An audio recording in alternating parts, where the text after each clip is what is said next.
जब आपने मुझे यहाँ से सांसद के रूप में आशीर्वाद दिया, तब रोहतक को आगे लेके जाने के लिए जो प्रयास किए, रोहतक का नक्शा बदलने के लिए जो कोशिश करी कि रोहतक आगे जाए, वो सारे काम भी आपने देखे थे और वर्षों से मेरा आचरण भी आपके आगे है।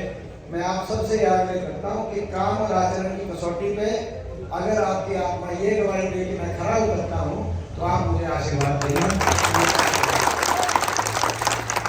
और मैं ये विश्वास दिलाता हूँ कि आपका आशीर्वाद खाली नहीं जाएगा। आपके आशीर्वाद से आप सबका मान सम्मान मैं हमेशा ऊपर उठाने का काम करूँगा और अपने इलाके के रुके हुए विकास को दोबारा से आगे लेके जाने का मैं प्रयास करूँगा। और आपका आशीर्वाद केवल एक सांसद बनाने का ही काम नहीं करेगा, आपका आशीर्वाद आने वाले दिनों में हरियाणा में बदलाव ला के आपकी सत्ता बनाने का भी काम करेगा। आपने देखा है बीजेपी की सरकार डबल इंजन की सरकार, ये डबल इंजन बल्कि ऊपर नीचे का डबल इंजन भी बोलते थे और हरियाणा में भी डबल इंजन बोलते थे बीजेपी और जेजेपी। ये जो डबल इंजन, इस डबल इंजन सरकार के 10 साल के बाद आज हरियाणा प्रदेश देश में बेरोजगारी में नंबर 1 हो गया। हर घर में पढ़ा लिखा नौजवान बेरोजगारों की कतार खड़ी हो गई हरियाणा में। देश में सबसे ज्यादा महंगाई का पहाड़ हरियाणा में टूट गया। सबसे महंगा डीजल, पेट्रोल, रसोई गैस के सिलेंडर, बिजली के बिल, स्कूल की फीस के यहाँ हरियाणा के अंदर ये स्थिति आ गई। और बेरोजगारी और महंगाई के साथ साथ आज हरियाणा में देश में नशे में बढ़ोतरी है। हरियाणा देश में नंबर 1। आज नशा आ गया हरियाणा में। दूध दही का खाना था ऐसा हरियाणा था, अब नशे में नंबर 1 हरियाणा। ऐसी स्थिति हो गई। आज अपराध दर बढ़ गया हरियाणा में, भ्रष्टाचार हरियाणा के अंदर, और गरीब आदमी की सारी स्कीम खत्म कर दी। 100 गज के प्लॉट की स्कीम जो हमारे समय में 100 गज के प्लॉट दिए गए थे, बीजेपी ने आते ही उसको स्कीम को कैंसिल कर दिया। एक भी प्लॉट हमारे समय 4 लाख प्लॉट दिए गए पूरे हरियाणा प्रदेश में। ऐसी समाज के परिवारों को, बैकवर्ड समाज के परिवारों को 4 लाख प्लॉट दिए गए और वो प्रक्रिया चल रही थी कि जो मगर जिस दिन बीजेपी की सरकार आई पहली कदम से वो कैंसिल कर दी स्कीम। एक प्लॉट किसी एक परिवार को दिया नहीं। और मकान की स्कीम भी इन्होंने जो कहा कि मकान की गारंटी करते हैं, मकान भी कहीं आए नहीं। 10 साल में कागजों में उठा दिया। आपके गाँव से पूछा जाता है मकान आया हो अपने गाँव के अंदर, इस सरकार की तरफ से गरीब आदमी का ना मकान आया, ना 100 गज के प्लॉट मिले, ना कईयों के कार्ड बने, ना कईयों के कार्ड बने। अंदर ठीक है, लोग कागज में उठा दिया। Family ID, property ID, portal और ऐसी अपना कार्यों में उठा के, और कुछ का ना रोजगार मिला, ना कोई जो स्कीमें थी उनको स्कीमों गरीब आदमी स्कीमों खत्म कर दिया। ये ऐसी सरकार साबित हुई। कर्मचारी गए और पेंशन स्कीम मांगने के लिए कर्मचारियों पे लाठीचार्ज, सरपंच गए, सरपंचों पे लाठीचार्ज, किसान ने एमएसपी मांगी तो किसानों के ऊपर बड़े जुर्म हुए। तो हर वर्ग इस सरकार से दुखी हो गया। तो हरियाणा के प्रदेश में, हरियाणा में कोने कोने में एक बात आई कि लोग इस सरकार से बहुत नाराज हैं। जब नाराजगी की बात इतनी बड़ी तो इन्होंने क्या किया, चुनाव से जस्ट पहले अपना मुख्यमंत्री और अपने मुख्यमंत्री के चेहरे बदल दिए, अपना गठबंधन बदल दिया बीजेपी ने। लेकिन मैं बीजेपी वालों को कहना चाहता हूँ, अब आप क्या मुख्यमंत्री, उप मुख्यमंत्री और अपने गठबंधन बदलोगे? अब तो जनता के दरबार में फैसला है, जनता सरकार ही बदलेगी।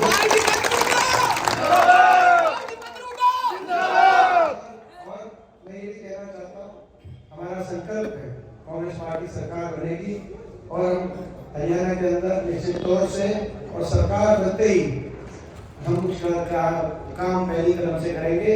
सबसे पहले तो बड़े बुजुर्गों की पेंशन, देश में सबसे ज्यादा 6000 बुढ़ापा पेंशन करना।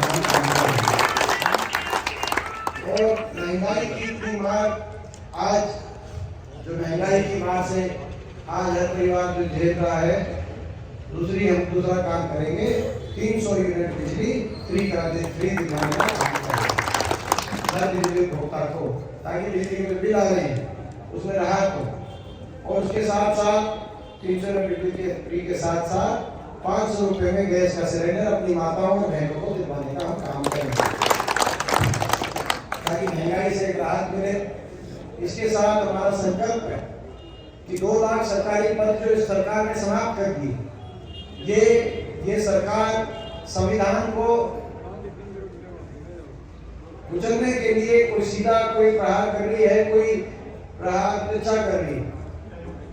30 लाख सरकारी पद समाप्त कर दिए सरकार ने, केंद्र सरकार के स्तर पे 30 लाख पद प्राइवेट कुछ उद्योगपति समूह, अदानी जैसे उद्योगपति समूह के हवाले बोर्ड, एयरपोर्ट, रेलवे, सी पोर्ट, सारी देश की संपत्ति जो कह रहे थे कि 70 साल में क्या हुआ, 70 साल में जो सारी बड़ी बड़ी जो रेलवे की संपत्ति जो अपना वो बड़े बड़े उद्योगपति समूहों को दी जा रहा है। और इसीलिए सरकारी पद 30 लाख तो खत्म हो गए सेंटर में और 2 लाख सरकारी पद समाप्त कर दिए इन्होंने हरियाणा में। हमें तो ऊपर भी हमारी सरकार आती है तो 30 लाख पदों को बहाल करेंगे और हरियाणा के अंदर 2 लाख सरकारी पदों को बहाल करके पक्की भर्ती निकलवाने का हरियाणा में काम करेंगे ताकि नौजवानों को और पारदर्शी और समयबद्ध पक्की भर्ती 2 लाख पदों पे ताकि नौजवानों को अवसर मिल सके।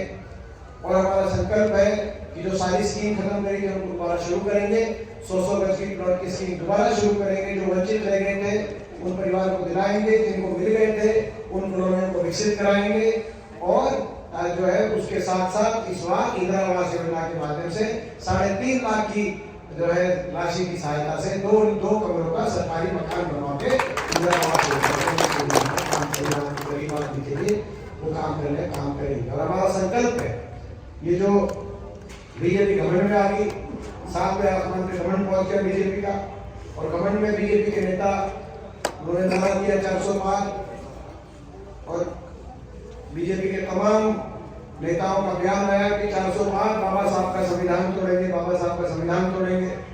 मैं देख रहा था एक अनंत कुमार हेगड़े मेरे साथ लोकसभा में संसद में एमपी थे भाई बेंगलोर से कर्नाटक से उनका बयान आया कि बाबा साहब का संविधान पूछ लेंगे। एक जो रामायण सीरियल में राम की जिन्होंने उनको भूमिका मिली थी, बीजेपी के उम्मीदवार थे मेरठ से अरुण गोयल जी, उनका बयान आया कि भाई संविधान तोड़ेंगे, बाबा साहब का संविधान तोड़ेंगे। मैं बीजेपी वालों को कहना चाहता हूँ इस संविधान के तो दौरे तो हम आने भी नहीं देंगे, तोड़ेंगे तो बीजेपी का घमंड तोड़ेंगे। ये संविधान है, इस संविधान के आधार पर देश चला, संविधान नहीं टूटेगा, आपका घमंड जरूर टूटेगा।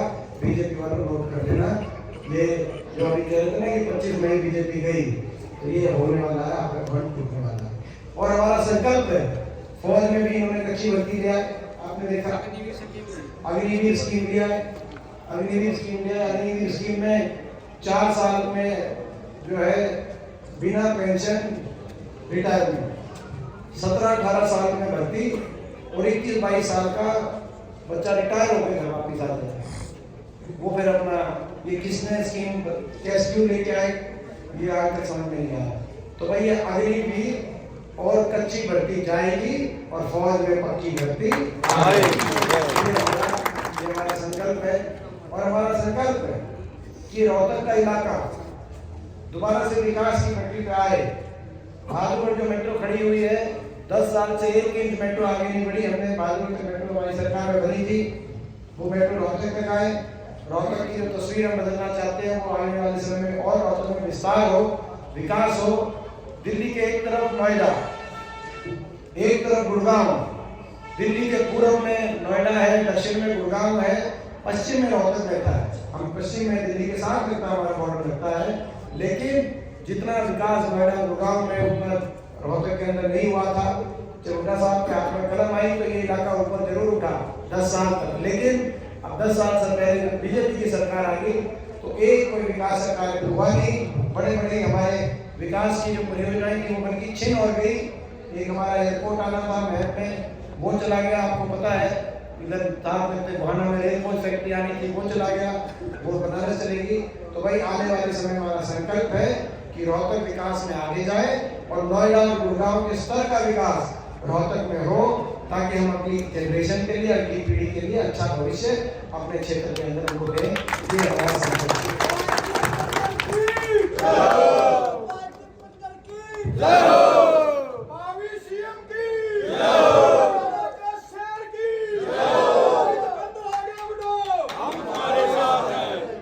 तो हमारा ये संकल्प है इन संकल्पों के साथ आगे बढ़ रहे हैं। आपका आशीर्वाद, मैं पूरा आशीर्वाद और साथ चाहिए। मैं अपने वैसी गांव से पूछना चाहता हूँ, भाई अपने गांव से आपका पूरा आशीर्वाद और साथ और सहयोग मिलेगा तो एक बार हाथ खड़ा करके आप सब बताओ। नाम आपके साथ रहेगा। और भाई ये बताओ कि निश्चित होके हम अगले गांव में जाएंगे, आप पूरा इलेक्शन आपके हाथ में से आपको सब सौंप के और बिल्कुल जो है बेचिंता निश्चित होकर यहाँ जाएंगे।